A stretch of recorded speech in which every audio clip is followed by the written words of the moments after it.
देखी भाई स्थिति हमनी के का बा।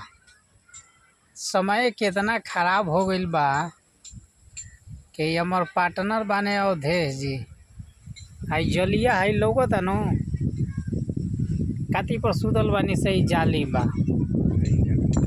एने ओने देखिए ईटा बा ना घर बा ना पलानी हमनी के आके सुतल बानी सब बथानी वो कहा था ईटा पर।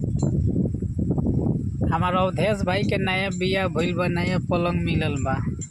पलंग आ देखी की स्थिति का बा, तनी बताई अपन स्थिति और का बा। पलंग टूट गई। कैसे टूट गई जी बताई। कूदे में टूट गए। कमजोर पलंग देता लोग बिटिया लोग आप बोले बेटी वाला लोग का तो कमजोर पलंग देता है यार। देखे में सुंदर आ बैठे में गई आ बैठे में छुछुंदर। दोनों आदमी चल गए नीचे।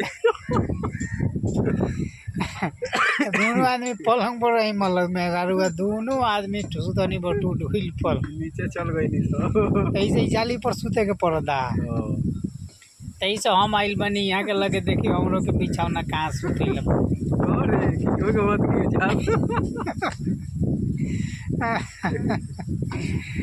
देखिए कितना यहाँ के डर भाई ये हित लोग इज्जत करे नहीं, ऐसा कोनो बात नहीं।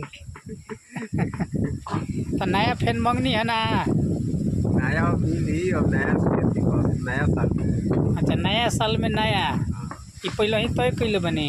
पहले ही तय हो गए कि अथी शादी के साल गिरी वो दिन नया पलंग। अच्छा चलिए ठीक बात, अब तो बनिए बा।